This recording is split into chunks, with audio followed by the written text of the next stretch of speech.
avons retenu ce thème par le Saint-Esprit et nous sommes convaincus que les choses glorieuses vont se produire. Le thème est ici, donc c'est purifier mes fondations pour déclencher l'esprit de conquête et de victoire. Purifier mes fondations pour déclencher l'esprit de conquête et de victoire. Aujourd'hui, je viens établir des bases et nous allons continuer les jours qui vont suivre. Nous aurons environ 3 directs par semaine jusqu'à la fin de ce mois.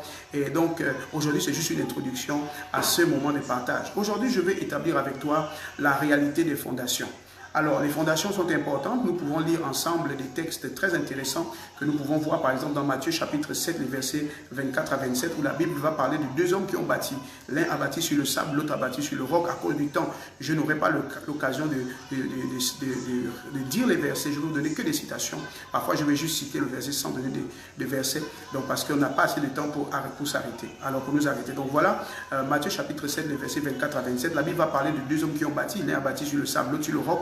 Et la Bible nous demande que les mêmes intempéries ont soufflé pour les 2 personnages. Et celui qui a bâti sur le sable, la maison est tombée, mais celui qui a bâti sur le roc, la maison a tenu. Mais ce sont les mêmes épreuves. Donc ça nous parle déjà de l'importance des fondations dans la vie. Donc peu importe qui tu es, peu importe d'où tu viens, peu importe ton background, peu importe ton niveau intellectuel, ton niveau de liberté financière, ton niveau économique, ton niveau, peu importe l'excellence de tes relations, tu dois savoir que la façon dont on bâtit notre existence va avoir forcément une incidence sur la suite de notre vie. Parce que nous croyons avec force qu'il y a une vie après la mort. La Bible nous le dit, nous le croyons et nous l'annonçons et nous le disons. Donc nous devons faire l'effort de non seulement bâtir, mais de bâtir de la bonne façon pour que ce que nous bâtissons ait un effet non seulement pendant notre vie temporaire, mais aussi notre vie après la vie terrestre, donc c'est-à-dire l'éternité. Donc c'est une sagesse que Dieu veut que nous puissions appliquer aujourd'hui et pour toujours. Cette sagesse, la Bible nous dit comment faire pour bâtir de la bonne façon. Donc nous avons tous des fondations, que nous le sachions ou non. Là où nous sommes une maison. C'est pourquoi la Bible d'ailleurs nous compare au temple du Saint-Esprit. Il est écrit, vous savez que c'est dans 1 Corinthiens, la Bible dit que, ne savez-vous pas, 1 Corinthiens, je crois que c'est le chapitre 3, à partir du verset 19, la Bible va dire que nous sommes le temple du Saint-Esprit. Alléluia. Donc nous sommes le temple du Saint-Esprit. Si nous sommes un temple, ça veut dire aussi, alors que ça veut dire que nous sommes bâtis sur une fondation particulière. Donc, en tant qu'individu, avant que nous soyons nés de nouveau, nous étions des êtres humains et nous étions déjà un temple de quelque chose. Peut-être pour certains, chacun dira quelque chose à sa guise, mais nous étions le temple de quelque chose, quoi que ce soit, avant que Dieu ne vienne habiter. Pour ceux qui sont nés de nouveau, avant que l'Esprit de Dieu ne vienne habiter à l'intérieur de nous, nous étions le temple de quelqu'un ou de quelque chose. Donc, parce que dès que Dieu t'a créé avec un corps, le corps est un temple. Alors, et donc ça veut dire que qui que tu sois, parce que tu as un corps, tu es donc établi sur une fondation. Et le sens de ce que nous voulons atteindre comme objectif pendant ce temps de jeûne, c'est de te dire que tu dois faire attention à la fondation sur laquelle ta vie est bâtie. Parce que ta vie peut sembler être bonne maintenant, mais si la fondation est mauvaise, alors ils se feront des cris et des grincements de dents, que tu le veuilles ou pas. C'est triste de le dire, mais c'est ce qui arrivera. C'est pourquoi le Seigneur nous avertit, afin que nous puissions bâtir notre vie, non pas sur le sable, mais sur le roc. Donc, je parlais donc de l'importance des fondations et de faire le bon choix pour les fondations. Pourquoi? Parce que c'est important, les fondations. La Bible dit dans le psaume chapitre 11 au verset 3, « Si les fondations sont renversées, le juste que deviendra-t-il ou que fera-t-il » Si les fondations sont renversées, les fondements de la vie qui doivent permettre à quelqu'un qu'il soit juste ou pas. Mais là, la Bible parle du juste. Donc, si le juste, si les fondations sont renversées, que deviendra-t-il? Donc, ça veut dire que pour toi qui es né de nouveau aussi, même si tu as accepté Jésus, tu dois savoir que les fondations de ta vie vont être à examiner, voire à purifier. Parce que ce sera impossible pour toi de ne pas fonctionner sans avoir à revoir la qualité et l'état de tes fondations.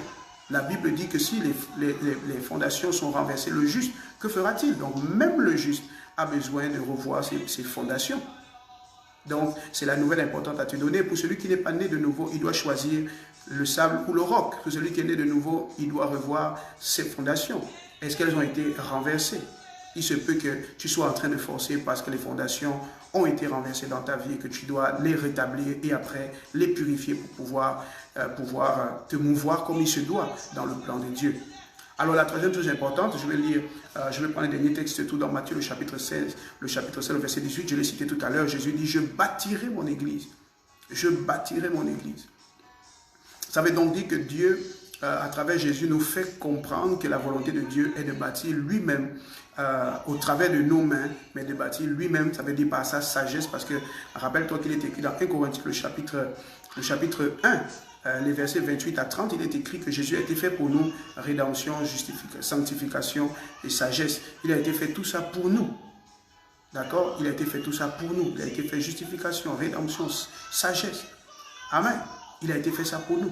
Donc ça veut dire qu'au travers de la sagesse de Dieu, qui est la parole de Dieu, Dieu veut nous donner le moyen, ok, de pouvoir nous-mêmes bâtir notre vie de la bonne façon, pas avec nos propres idées, pas avec nos propres pensées, pas avec d'autres philosophies, à la manière que Jésus a tracé pour chacun d'entre nous. Et dans le livre et dans plusieurs écritures, au travers de la Bible, surtout Pierre en parle, il présente Jésus comme étant la pierre principale, la pierre de l'angle, comme étant le rocher des siècles dans les psaumes.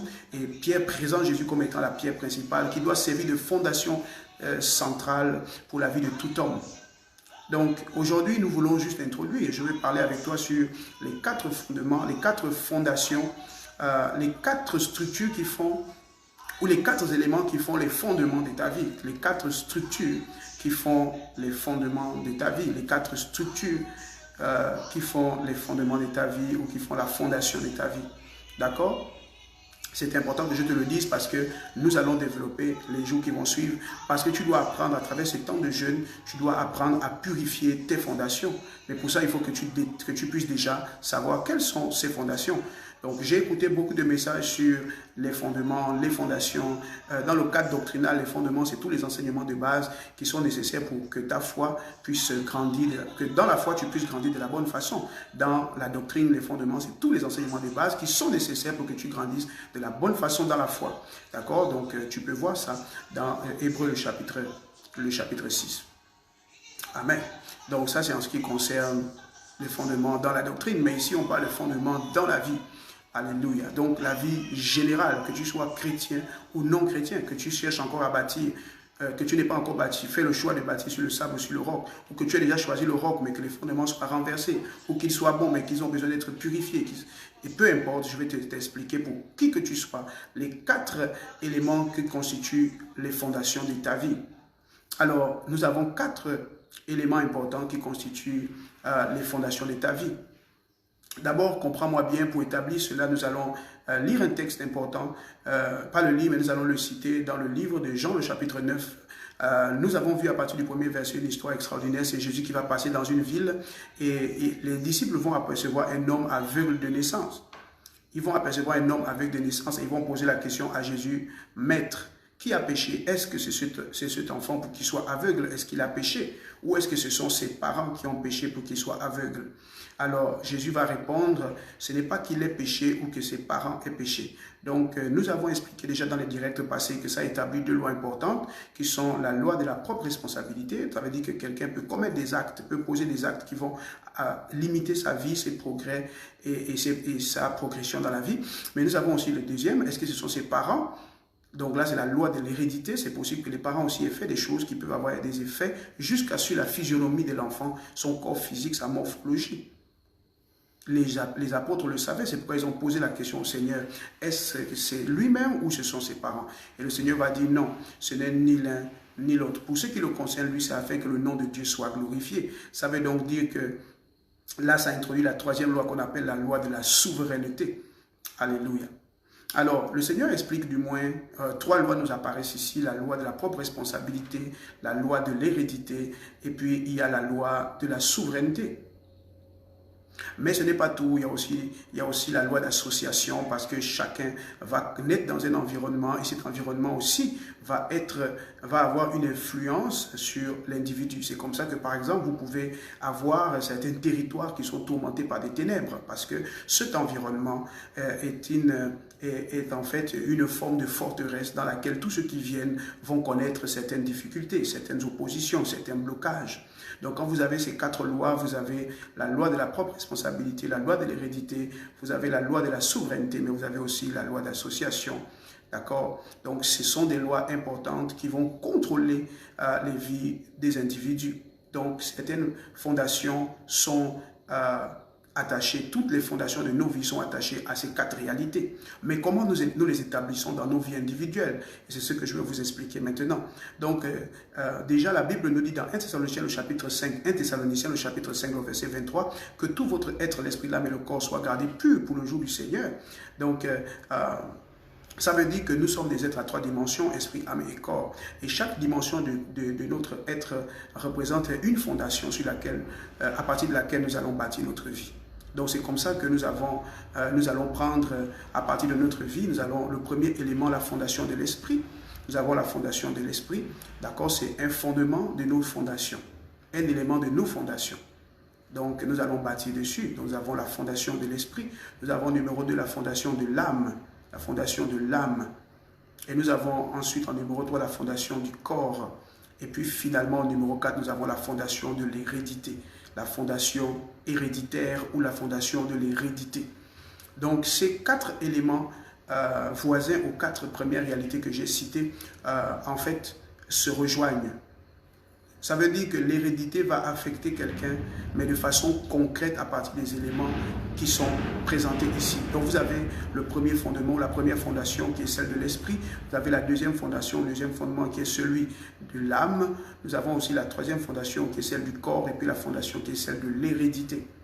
Dans l'hérédité, vous allez donc avoir donc les ascendants directs, c'est-à-dire ceux qui ont porté le sang que vous avez avant vous, ceux qui ont permis que ce corps physique vous soit fabriqué, d'accord, qui ont permis la procréation de ce corps physique que vous avez, que vous portez, que vous êtes, d'accord, donc les ascendants, ceux qui ont porté ce sang avant vous. C'est comme ça que, par exemple, la Bible va dire dans Jean chapitre 1er, les versets 13, à partir du verset 13, que ceux qui sont nés de Dieu ne sont plus nés ni de la chair, ni de la volonté de l'homme, ne sont nés ni de la volonté de l'homme, ni de la chair, d'accord, ni du sang, mais de Dieu. Ça veut donc dire que le corps en question qui a été produit par la chair et le sang, donc, et à travers de la volonté ou des désirs des parents qui se sont rencontrés en intimité pour produire ce corps physique, d'accord? Donc, nos parents biologiques sont les pères de ce corps physique. Amen. Ceci pour simplement expliquer que à travers l'hérédité, nous allons expliquer plusieurs éléments qui vont vous expliquer comment on peut purifier donc le fondement de l'hérédité. Parce que l'hérédité, ça fait partie des fondements. Ce n'est pas le seul fondement. Je sais aussi que dans les enseignements que nous avons souvent reçus sur le fondement, nous avons souvent expliqué que nos fondations, c'est l'hérédité, c'est ce que nos parents ont fait, c'est tout ce qui s'est passé dans nos familles, les rites traditionnels qui ont existé. Donc on nous a parlé de l'hérédité, de nos fondements, jusqu'aux étant les conséquences de toutes ces actions qui se sont passées. Et je vais vous dire que l'expliquer ainsi n'est pas mauvais, c'est une très bonne chose, mais c'est très limité.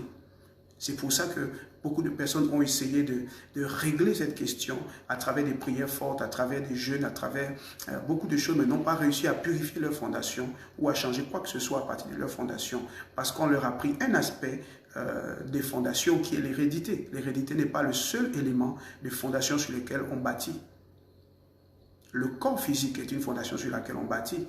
L'âme est une fondation sur laquelle on bâtit. Votre esprit est une fondation sur laquelle on bâtit. Donc les 4 piliers qui constituent le fondement ou les fondations de votre vie, qui vont devoir être purifiés pour pouvoir déclencher l'esprit de conquête et de victoire, sont le domaine de l'esprit, de l'âme, du corps et de l'hérédité. Si tu m'as compris, alors tu es béni.